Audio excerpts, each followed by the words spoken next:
livre completamente livres.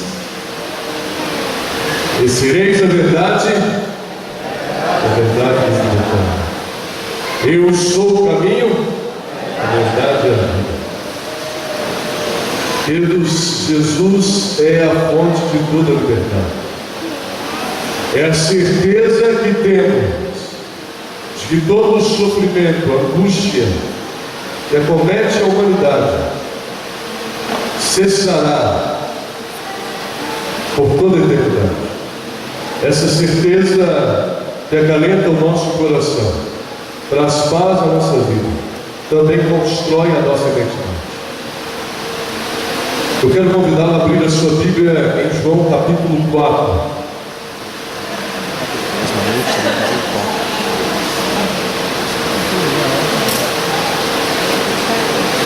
Capítulo 4, versículos 21 em diante.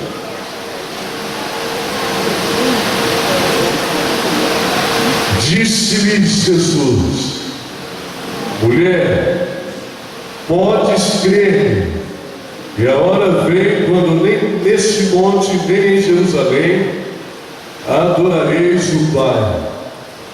Vós adorais o que não conheceis. Nós adoramos o que conhecemos, porque a salvação vem dos judeus. Mas vem a hora, e já chegou, em que os verdadeiros adoradores adorarão o Pai em espírito e em verdade, porque são estes que o Pai procura para seus adoradores.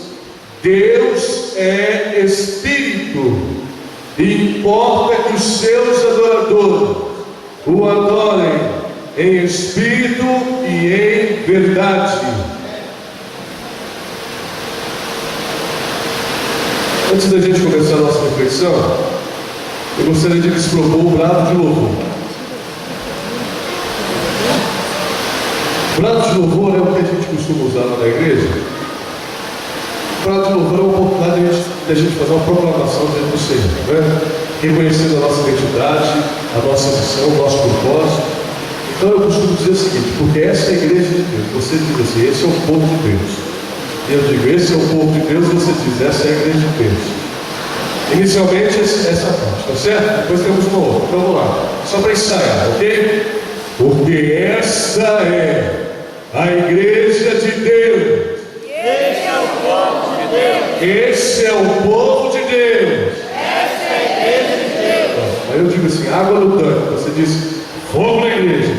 Eu pergunto, batiza ou batiza? Você diz, batiza. Tá bem?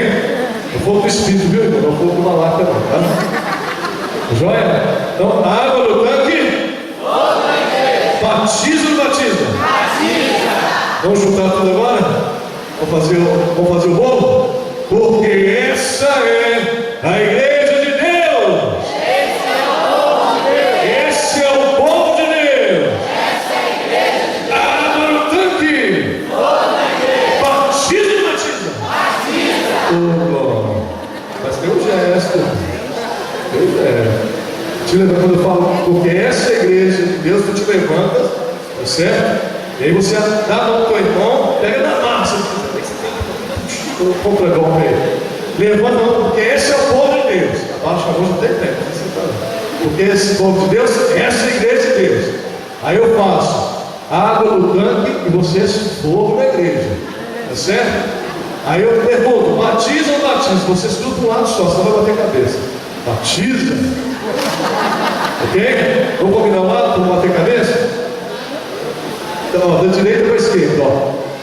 Tá bom? Senão vai batizar a cabeça um pouco aqui, né? Entendeu? Vamos fazer um gestozinho? Porque essa é a igreja de Deus. Esse é o povo de Deus. Água no tanque. Batiza ou não batiza?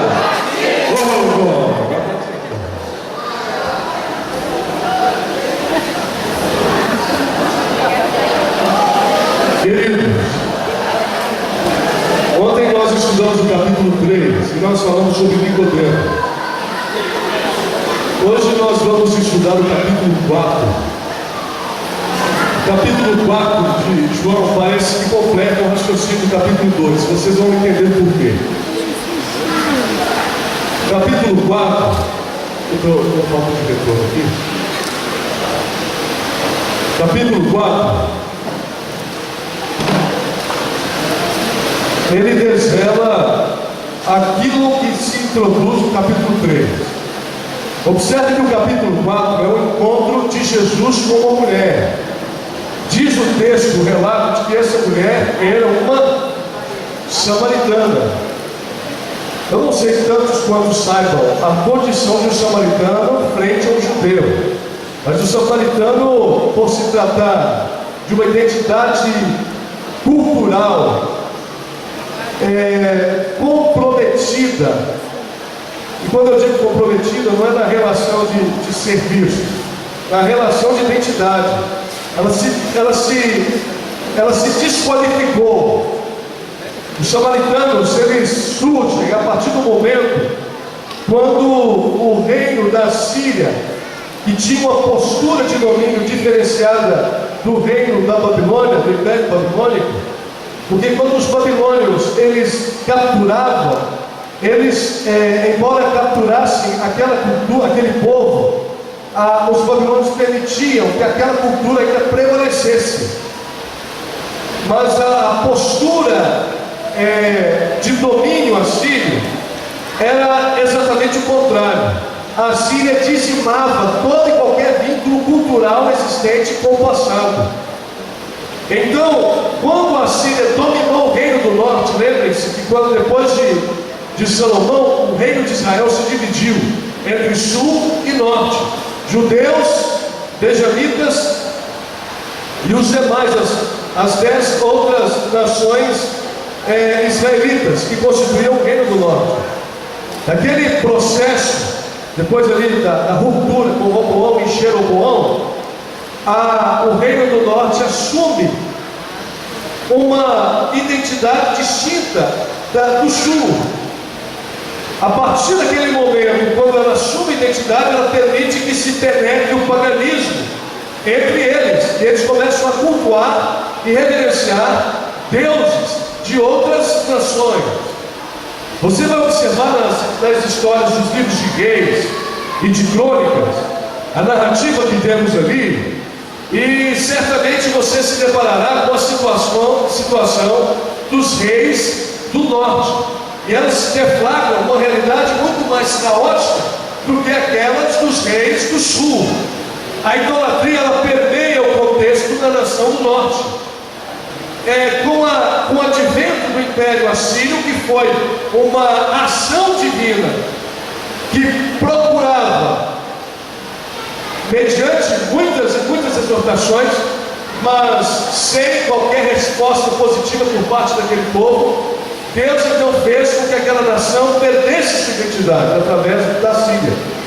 Então, com a existência deste domínio, o povo de Israel, o povo do norte, ele se agrega a outras culturas, perdendo a sua identidade, erradicando essencialmente aquilo que tinha como referência na relação do tempo de Salomão. Observe, portanto, que agora nós temos um grande problema aqui. Esse povo, ele não recebe mais o título de reino do norte. Eles agora são samaritanos. Agrega uma série de culturas ao redor. A identidade original da percepção teológica do povo de Israel no passado não é tão fundamentada como era antes do domínio assírio. Daí porque os judeus, ao se confrontarem com os samaritanos, até porque quando o povo judeu volta para Jerusalém, eles enfrentam uma série de oposições e uma séria oposição por parte desse sistema que já havia sido estabelecido naquele território. Há, portanto, uma rejeição dos judeus dado esse contexto histórico. Os judeus não aceitaram o samaritano porque se extraviaram nos caminhos do Senhor, fugiram do ideal de Deus, portanto precisam ser execrados, precisam ser rejeitados, precisam ser abominados. Então nós temos um problema aqui. Jesus, ele vem e caminha em direção ao território samaritano. Aquilo seria uma afronta, da perspectiva de um judeu, uma afronta direta à própria cultura e religiosidade judaica. E é interessante que nós temos aqui um outro aspecto. É que quando Jesus ele entra naquele território, intencionalmente ele faz isso. Ele se encontra com uma mulher. Essa mulher, diz o texto, era uma mulher samaritana. Cansado e sedento, a humanidade de Cristo se revela aqui. Jesus teve sede como nós, porque era tão humano quanto nós. Ali Jesus observa a postura daquela mulher. Observe, uma mulher, aliás, uma samaritana, uma mulher. Um outro problema que nós encontramos aqui, que hoje aparentemente soe como um preconceito, bem possível que seja de fato um preconceito, o fato de serem mulheres. Você sabia que na leitura da oração judaica, o judeu o homem agradece por não ser mulher? Ele diz: obrigado, Senhor, porque eu não sou um cachorro, eu não sou um samaritano e eu não sou uma mulher. As mulheres não tinham acesso a quaisquer lugares. Festividades era exclusividade de homens. Então nós temos aqui um preconceito esclarecido, exposto. Ser mulher naquela época era de fato um grande problema. Isso não tem nada a ver com o propósito divino. Não foi Deus que estabeleceu isso. O patriarcalismo desencadeou esse processo e lamentavelmente isso se tornou um mal enraizado. Alguns acreditam que pelo fato de ter o pecado se originado através de uma mulher, isso trouxesse essa concepção. A verdade é que havia essa rejeição. Então observe, e nesse contexto nós temos aqui uma mulher samaritana. Não se diz o nome dessa mulher, porque não se sabe quem é essa mulher. Tudo que se sabe é que essa mulher, ela não tinha uma vida glamourosa e uma vida moralmente correta. No diálogo que Jesus tece com essa mulher, você observa aqui, no verso 17, por exemplo, quando Jesus diz assim no verso 16: vai, chama teu marido e vem cá.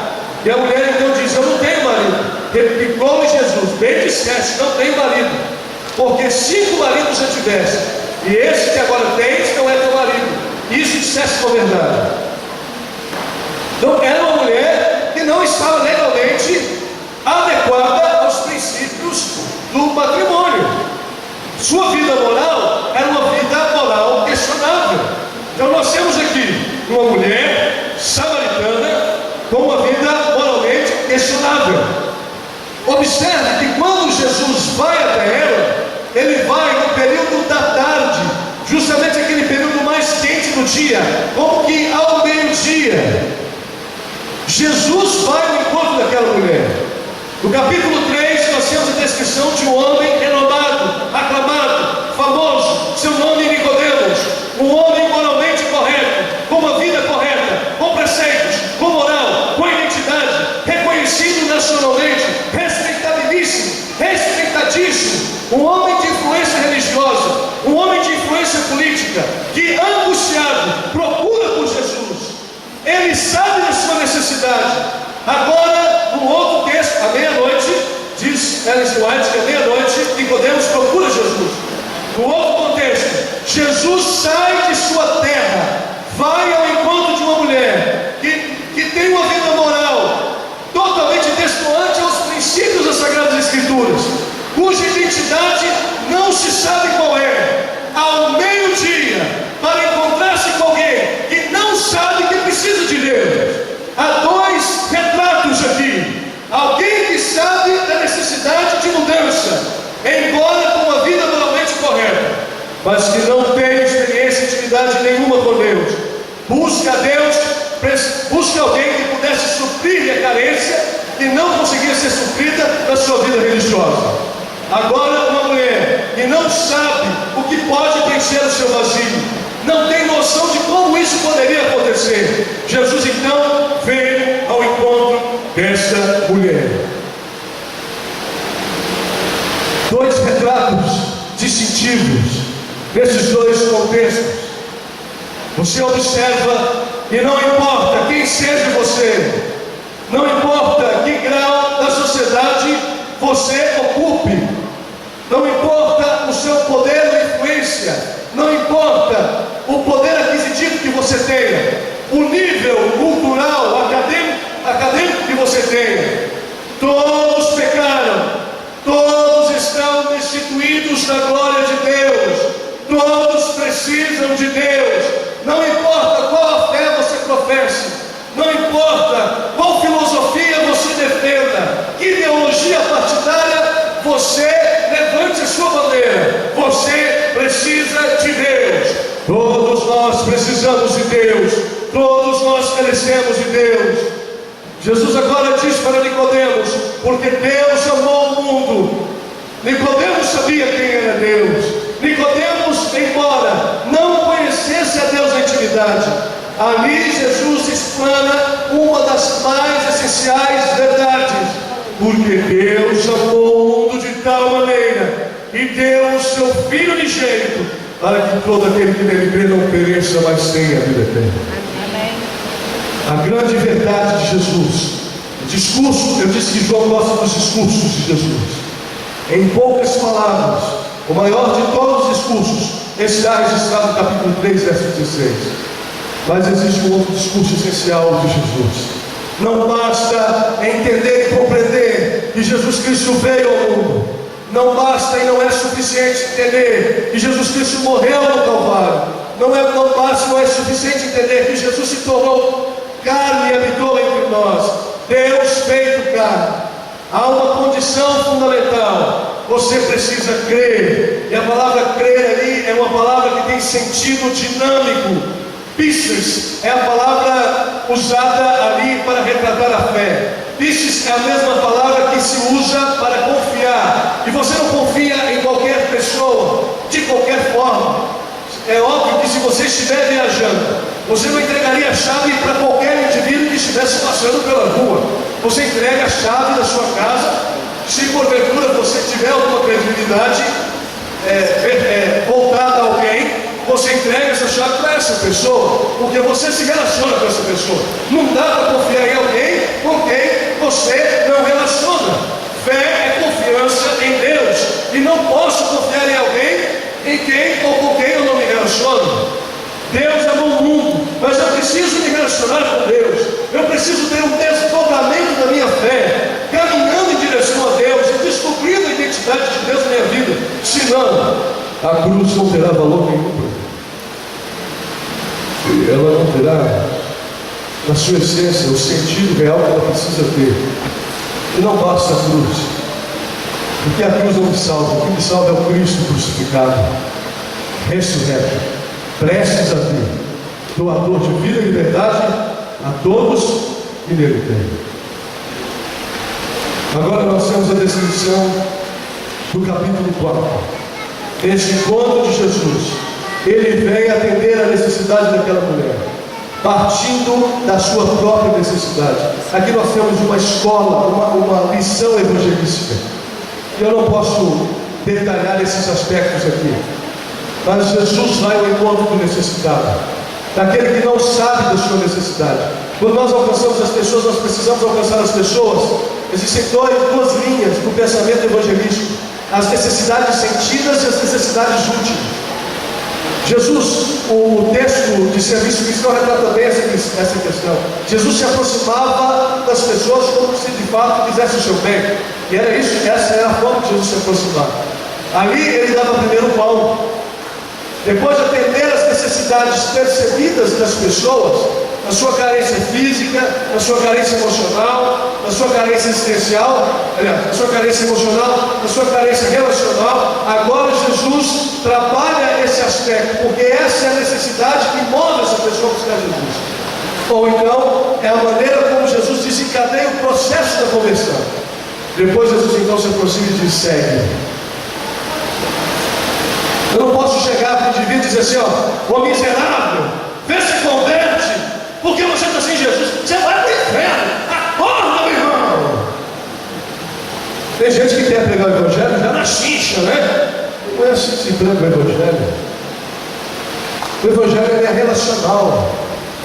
As pessoas, elas precisam de amor. O grito desesperado do coração do homem é o amor. Existe um problema, é uma crise generalizada de amor. O próprio texto bíblico, no capítulo em Mateus, reza dizendo que o amor de muitos esfriará. A Bíblia diz, é uma profecia, a aversão, a apatia, a insensibilidade, a indiferença.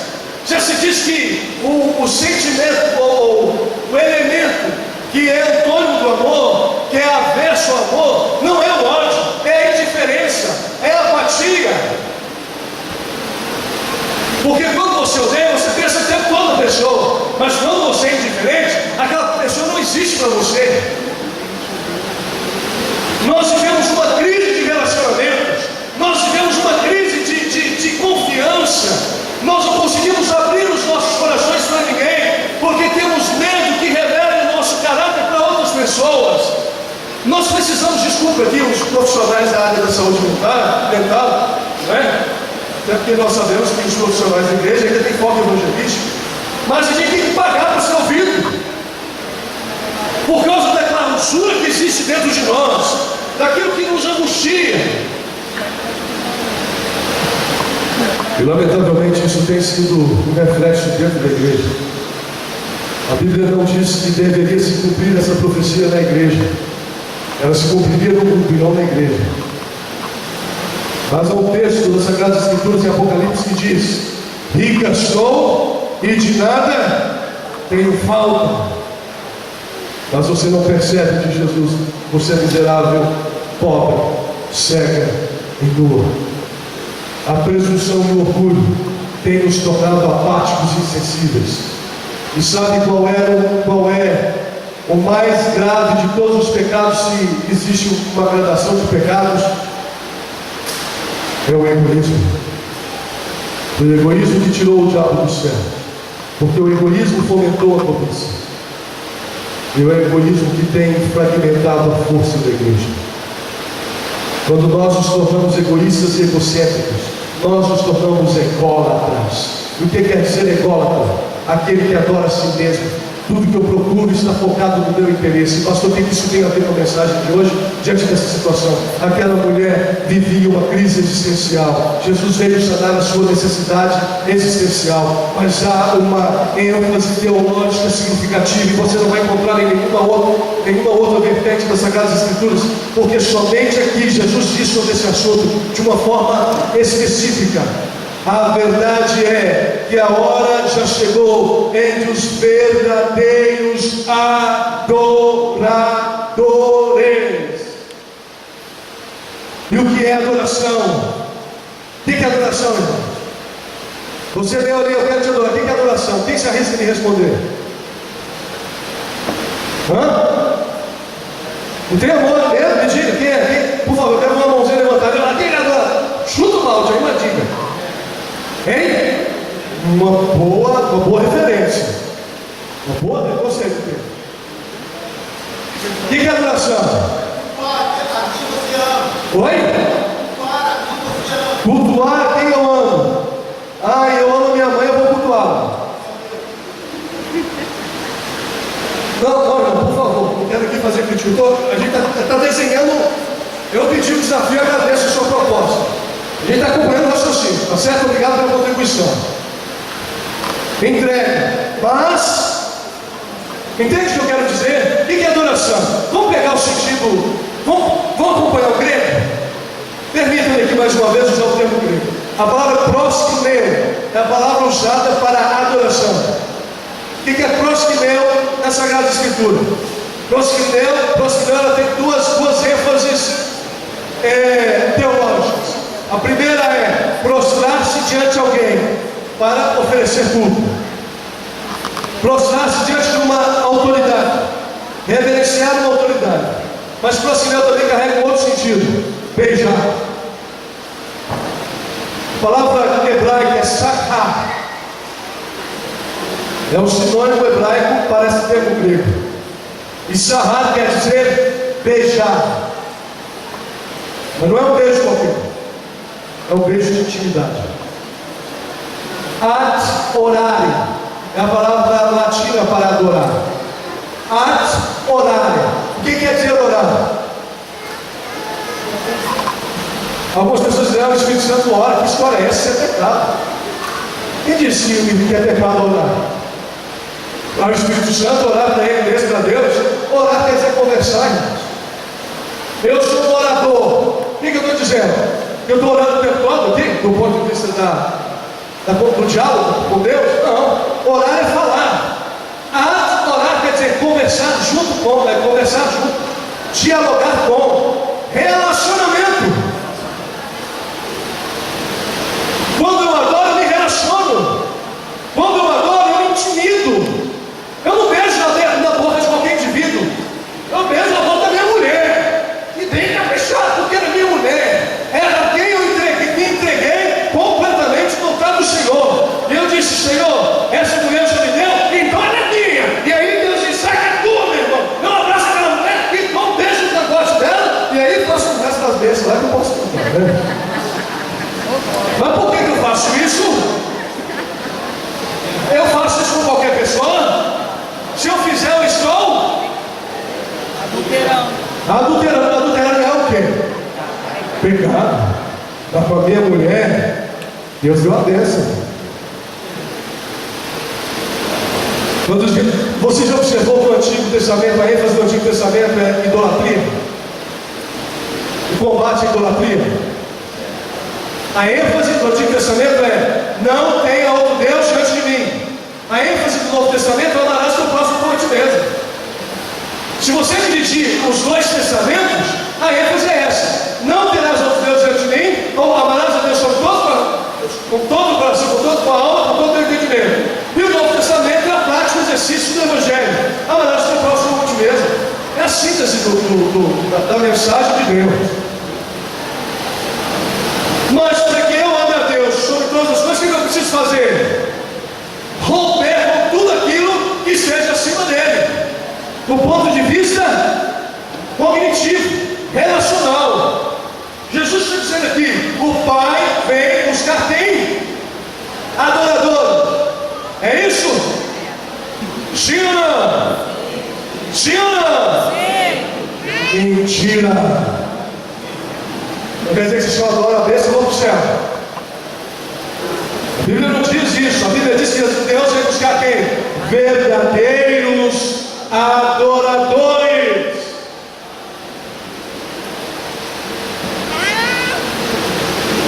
Deus não virá buscar pessoas que simplesmente acreditam em Deus, que simplesmente estão frequentando a igreja, estão ocupando o banco da igreja, que simplesmente cantam por cantar, pregam por pregar. Jesus vem buscar pessoas que querem ter relacionamento com Ele,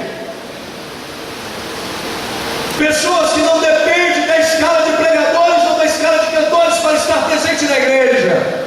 É aquele irmãozinho que vai pregar na quarta-feira. Meu Deus do céu, aquele irmão, pai, eu não vou.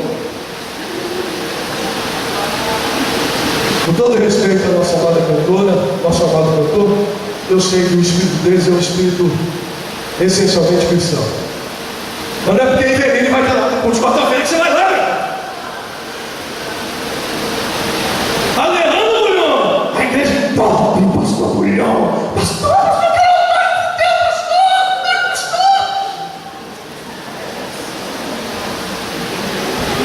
o que você está buscando?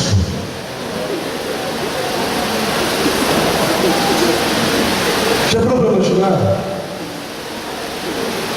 No dia do meu aniversário, a minha esposa chegar em casa, me oferece um pacote de presente, e quando eu abro o presente, eu encontro um sutiã. Ela diz assim: amor, eu pensei tanto em mim, e eu gostei tanto desse presente que eu quero te dar. Eu vou ficar ótimo dela, mas enfim. Nós queremos oferecer presente para Deus pensando em nós. Essa coisa aqui, nossa, pode sentar e não vou cantar. Tá vendo com aquela mensagem? Eu não gosto desse pregador. Eu não vou ouvir esse pregador. Por que você vai à igreja? A quem você tem buscado? Qual é o desejo do seu coração? Abra lá em Salmo capítulo... Desculpa, Salmo tem capítulo, né? Salmo 42. Abra lá. Deixa marcar esse versículo.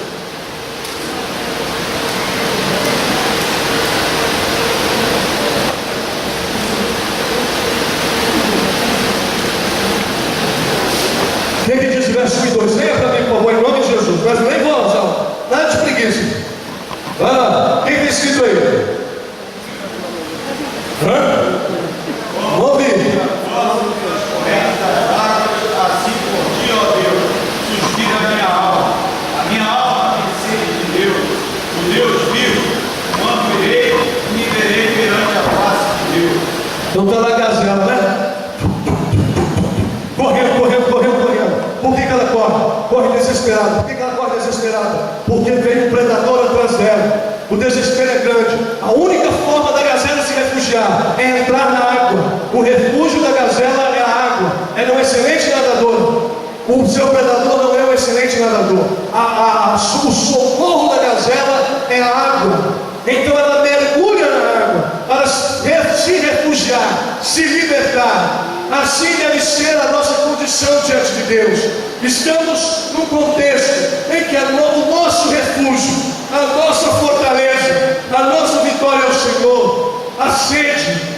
Eu disse que minha esposa, ela ansiava por gotículas de água para tentar acalmar o desejo do seu organismo. Queridos, eu não sei se você já passou por uma sede extrema. Eu me lembro quando estive em Teresina, eu comportava. Naquela época era comportador estudante, meu último ano de teologia. Eu não tinha carro, andava a pé, né? com duas caixas, puxando um carrinho, um calor que variava de 40 a 45 graus todos os dias. Para tomar banho, não precisa de chuveiro elétrico, a água é quente por natureza. O Fernando ontem mencionou a mesma cidade, né? Ela sabe bem, a ele sabe bem a situação, né, Gilberto? Aí, queridos, e eu puxando, só sei que eu perdi 10 quilos naquela. Você não quer fazer mais uma viagem para 10 quilos só nesse trabalho. E a sede era avassaladora. Mas imagina o contexto do deserto. Você olha para um lado, você olha para o outro, o salmista ele retrata a condição do deserto. E quando aparece um oásis, meu amigo, o salmista retrata a nossa busca de Deus. E ela não é diferenciada do nosso desejo e clamor numa extrema condição de ausência de água. E a sede avassaladora toma conta de você. E você busca de todas as formas essa identificação. Queridos, nós precisamos de Deus. Não há nada na igreja que suprirá o seu clamor existencial se esta pessoa não for Deus. Se você vem à igreja por causa de fulano, por causa de ciclano, por causa de um evento, por causa de um retiro, por causa das condições proporcionadas, que embora sejam prazerosas, benéficas, não podem ocupar a primazia do seu coração. Não importa se está só, não importa se você está unido a um grupo, a sua busca e o seu desejo tem que ser por Deus. E se você não vem buscar a Deus dessa maneira, o seu culto oferecido a Ele será rejeitado. O que diz lá o capítulo 12, verso de Romanos, irmãos? O que Deus pede? Romanos diz para nós: um culto não pode ser meramente emocional. Diz assim: rogo-vos, pois, irmãos, pela misericórdia de Deus, que apresentei o quê? Apresentei o quê? O vosso corpo como sacrifício vivo, santo e agradável a Deus, num culto racional. Quando eu busco a Deus, a minha alma tem que estar vinculada a Deus, como se eu não mais existisse para mim. O próprio São Paulo vai dizer: porque para mim viver é Cristo e morrer é lucro. Já não apenas vivo eu, mas Cristo vive em mim. E a vida que vivo na carne, vivo na fé do Filho de Deus, que me amou e assim mesmo se entregou por mim. Por que aqueles homens do passado, os discípulos, entregaram suas vidas, morreram em nome do Evangelho? Pergunte a Pedro: não sou digno de morrer como meu Salvador? Crucifiquem de cabeça para baixo. Homens que deram a vida na Idade Média por causa do Evangelho, morriam cantando enquanto estavam sendo cremados. Porque para eles, muito mais do que a própria vida, a razão de sua existência era Deus. E se não podiam viver na terra, um relacionamento com Deus privado, mediante as circunstâncias de opressão e perseguição, melhor que fosse lhes oferecida a morte. Porque para mim viver é Cristo, morrer é lucro. Agora você entende o peso do que está escrito ali?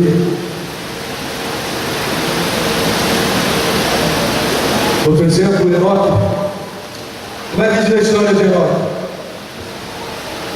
Viveu 365 anos, hein? O que houve? Xistou. Morreu não. Enoque tinha um relacionamento com Deus, que era tão intenso esse relacionamento, que Enoque ia para a praia e disse assim: o senhor vai comigo, vamos curtir essa guerra bacana aqui. O senhor fez esse marzão todo, né, senhor? Mineiro então gosta da praia. A praia para mineiro é igual ao ouro, né? O problema é que eles não estão afobados que morrem nela, né? Afogados. Aí nós, Senhor, que marzão, Senhor! Lindo! O senhor fez. Louvado seja o nome do Senhor. Senhor, estou precisando realizar um problema ali, resolver um problema, e esse problema está tão complicado, mas eu sei que o Senhor vai ajudar a mim. Vem cá. Vamos comigo. Senhor, eu preciso fazer uma cabina no lote. Vem cá, eu vou capinar. Vem cá, o senhor não precisa nem tocar na estrada. Faça companhia comigo, Senhor. Senhor, eu vou pescar. O senhor quer ir pescar comigo? A vida de Enoque era uma vida de intimidade. Enoque não ia para canto nenhum sem que Deus fosse com ele. Enoque tinha problema com o psicólogo, tanto orar para o céu. Senhor, amizade com Deus, relacionamento com Deus. Chegou o tempo que Deus disse assim: Enoque, hoje não sou eu que vou para a tua casa, você que vem para a minha casa. Você vai ser a tua vida. Isso é intimidade com Deus, verdadeira adoração. É isso que Deus procura em cada um de nós, verdadeira adoração. Nós temos que parar de ser aparentemente os super cristãos. Temos que parar de ser esses homens ou mulheres que se dizem super espirituais. Na sua vida nega-lhes, entretanto, o poder. Nos últimos dias da história deste mundo, nós ainda vamos estudar esse texto, Apocalipse capítulo 14, quando diz: temei a Deus e dá-lhe glória, porque é chegada a hora do seu juízo. Porque Deus vai te trazer. Eu me estudei agora com Eclesiástico, né? Temei a Deus e dá-lhe glória, porque é chegada a hora do seu juízo. E adorai aquele que fez os céus, a terra e a fonte das águas. Deus vem buscar verdadeiros adoradores. No último momento da história, a marca da besta e o sinal de Deus. Qual é o diferencial entre eles? A verdadeira adoração e a falsa adoração. Os verdadeiros adoradores e os falsos adoradores. Se nós entendemos agora o que é adoração, nós nos perderemos pela adoração.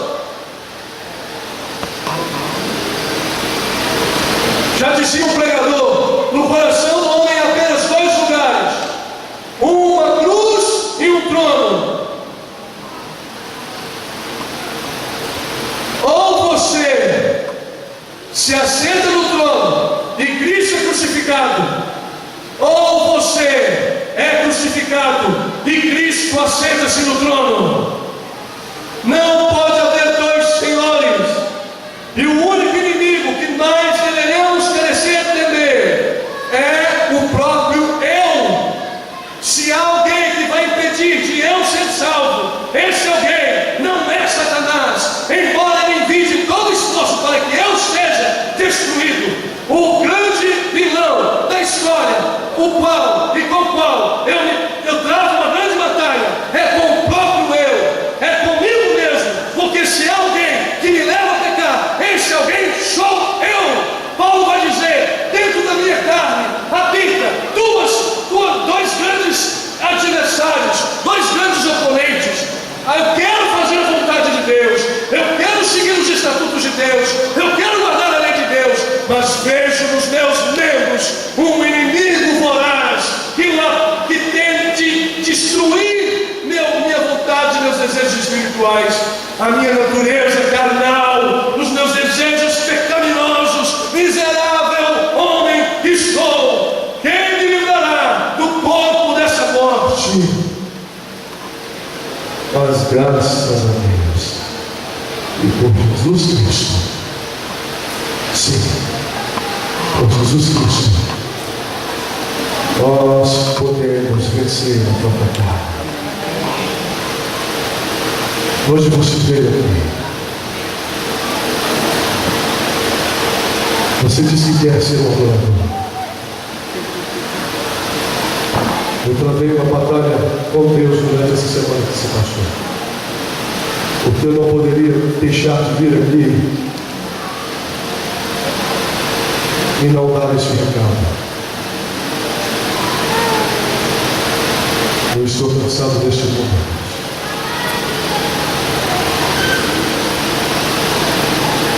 Eu não quero mais viver aqui.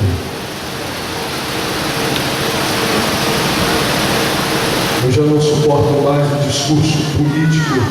Eu não tenho nada contra a política, o problema são os políticos. Eu sei que uma grande maioria não presta, embora tenhamos ainda alguns que não se curvaram diante de Baal. Eu estou cansado dessa religiosidade frívola, desse mercantilismo religioso, dessa exploração da fé, de pessoas que se dizem líderes religiosos, que aproveitam-se do existencial do outro, denigrem e destroem sua identidade, exploram essas pessoas. Eu estou cansado de doenças e enfermidades que têm tirado a vida de nossos entes queridos. Eu preciso de Deus. Do que valeria a minha vida sem Deus? Eu não sou ninguém sem Deus. Deus me deu identidade. Ele me carregou no colo. Ele me abraçou mesmo quando todos rejeitaram. Ele me deu um nome, mesmo quando eu decepcionei. Como é que eu não posso amar uma pessoa que me ama tanto assim? Que se doa por mim. Eu fico vendo pessoas que entram na igreja, elas não estão nem um pouco preocupadas com o que vai ser pregado. A gente está apaixonado por Jesus. Uma palavra sequer, uma palavra pequena que seja, proferida de público, já te edifica. Quando a gente está apaixonado por Jesus, eu não quero dizer que é óbvio, e o próprio texto diz que nós devemos amar o nosso irmão, nós somos uma comunidade carente. Eu já até propus. Eu me lembro quando eu fiz meu discurso de oratória no seminário, já na conclusão do curso, eu pedi para que fosse usado o nome do SALT, que é Seminário Adventista Latino-Americano de Teologia. Eu disse assim: Sanatório Adventista Latino-Americano de Teofilia. Deus não é um objeto para se estudar, por isso não pode ser teologia. A palavra teófilo quer dizer amante de Deus, de pessoas que amam a Deus com toda a alma. E tem que ser um sanatório, porque só louco por Jesus é que pode amar Jesus da forma como Ele espera. Porque a palavra da cruz é loucura para os que se perdem. Chamam-nos de fanáticos, porque nós damos a vida pelo Evangelho. Chamam-nos de loucos, porque rejeitamos as propostas da luxúria e do luxo por causa do Evangelho. Rejeitei todas essas coisas em nome do Evangelho. Quando você ama Jesus e quando você se entrega a Jesus, você canta com a alma, mesmo que seja desafinado. Mas eu vejo pessoas que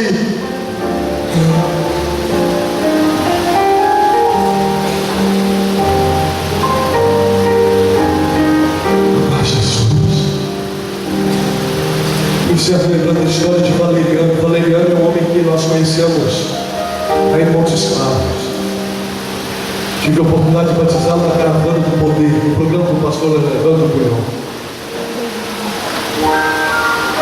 Valeriano era um homem que foi iniciado nos ensinos do ocultismo, do candomblé, já foi predestinado a ser pai de santo.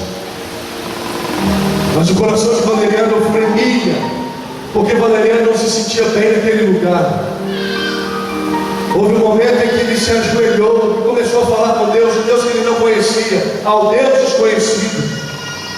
E ele disse: olha, eu não te conheço, Deus, mas se o Senhor de fato existe, como é pregado pelo cristianismo, eu quero que você se revele a mim. E ele teve um sonho. Naquele sonho ele viu uma árvore. Aquela árvore tinha 12 frutos. Valeriano nunca tinha lido a Bíblia. E ele viu um anjo ele dizia: Valeriano, essa é a árvore. Você só pode comer do fruto se você morrer. Em outro momento ele viu um homem que apresentava a Bíblia para ele. Valeriano acordou-se daquele sonho, e do sonho que tiveram, aquilo incomodou. E ele se propôs no coração receber todas as pessoas que lhe ensinavam a Bíblia. E aí começou, testemunho de Jeová, pessoas das mais diversas vertentes e crenças religiosas, a bater a porta de sua casa. E aí agora Valeriano estava ali, inflamado por aprender a Bíblia, mas faltava algo. Até que um dia Carlos, da igreja de Renascença, ancião da igreja de Renascença em Montes Claros, bateu a porta de sua casa, junto de sua esposa, uma dupla missionária. E quando eles entraram ali, foram bem recebidos, como os outros também o foram. E Valeriano começou a estudar a Bíblia com o Carlos. O tempo foi se passando. Era chegado o momento do apelo final. Carlos agora orava a Deus pedindo sabedoria para fazer aquele apelo. Mas mal sabia Carlos que Deus havia preparado o território muito tempo antes. E quando Carlos fez o apelo para Valeriano disse: olha, Carlos, você não precisa dizer mais nada. E aí, então Valeriano contou um sonho para Carlos. Carlos, aquele sonho, hoje eu entendo, da árvore com 12 frutos, o fruto da vida, os frutos da vida. Para eu receber o fruto da vida, eu preciso morrer para mim mesmo, cara.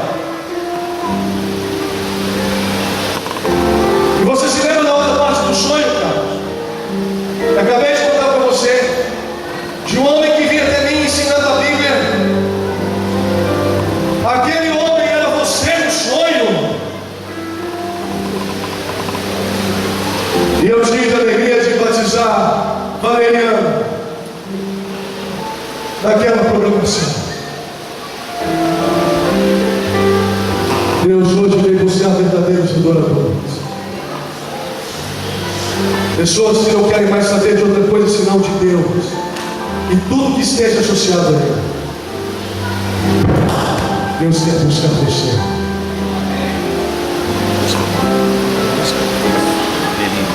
A Eveline vai cantar para nós. E hoje eu quero fazer esse convite para você. Hoje eu vou pedir para você vir aqui à frente. Hoje eu vou pedir para você escolher um lugar neste ambiente. Nós vamos encerrar assim. Você e Deus. Você hoje vai travar uma batalha consigo mesmo. Onde você estiver, se no quarto, se no banheiro, se em cima do teto, não importa. Deixe que Deus esteja lá com você. E você hoje vai falar com Deus: Senhor, eu estou cansado dessa paixão. Eu quero te adorar. E eu não quero sair daqui enquanto o Senhor me abençoa. Eu só vou sair daqui quando o Senhor me der a bênção da tua presença. Acampe-se conosco, Senhor. Seja comigo. Eu não posso sair daqui da mesma forma que eu entrei. Eu quero sair daqui diferente.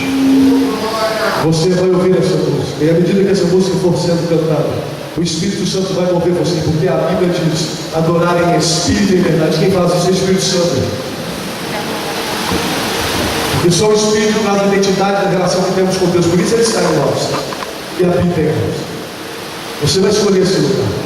Aí depois você vai chamar Jesus para recrear com você. Mas coloque isso como meta na sua vida. Isso vai determinar a sua vitória em nome de Jesus. Isso vai depender de você. Aí, meu querido, se você acha que aquele esmalte exagerado já não combina mais com você, porque Jesus não se agradaria de Deus dessa maneira. A roupa com que você tem se trajado no seu cotidiano, no seu trabalho, ou até mesmo na igreja, já não vai ser mais a roupa que te agrada, porque é a roupa que agrada a Jesus. Você sempre pergunta para Jesus: Deus, o sapato aqui está beleza? E essa camisa aqui, Senhor? A profissão que você vai exercer, Senhor, o que o Senhor pensa sobre ela? O namorado ou namorada que você vai ter, Senhor, e aí, o que o Senhor pensa sobre ela, sobre ele? Ele te agrada, ela te agrada, Senhor? Tudo será focado no interesse de Deus. Senhor, e o cinema, Senhor? Alguns perguntam: pode ou não pode? Ou pergunta desgraçada. Quem pergunta isso é alguém que ainda não tem referência espiritual. Pergunta se Jesus vai com você ou não. Pronto. Se Jesus for, já vai. Aí, por favor, resposta é óbvia. Mas vai onde Jesus for. Está resolvido o problema. Porque senão a boate pode pegar fogo. E lamentavelmente você vai se perder a porta. Porque você não perguntou para Jesus se ele estaria disposto a ir com você. Deixa Deus falar no seu coração agora. Mas hoje você precisa tomar a sua decisão. Em nome de Jesus Cristo.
Você agora vai fazer a sua escolha.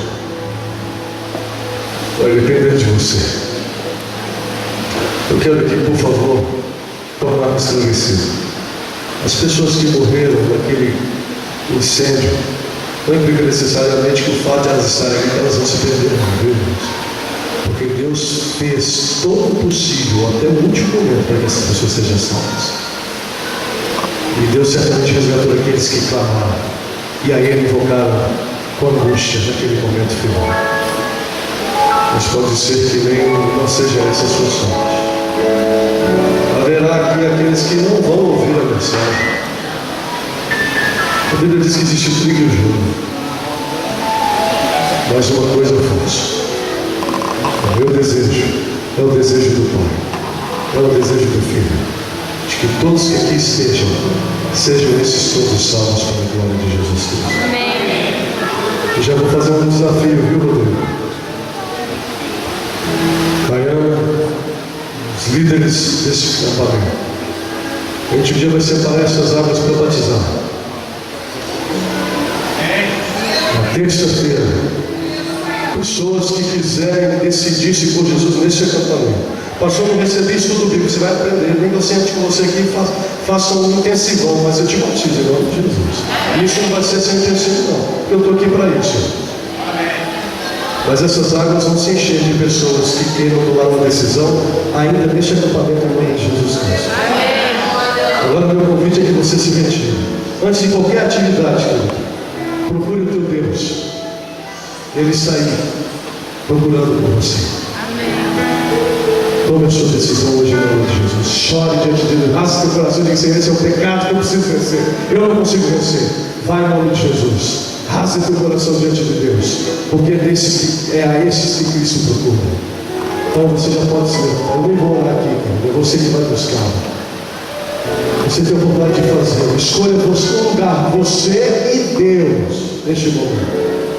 Você e Deus. Chore, esbraveje, lute com Deus, porque Deus vai tocar em você, vai desarmar você, mas vai curar você. É a oportunidade que você tem, você e Deus.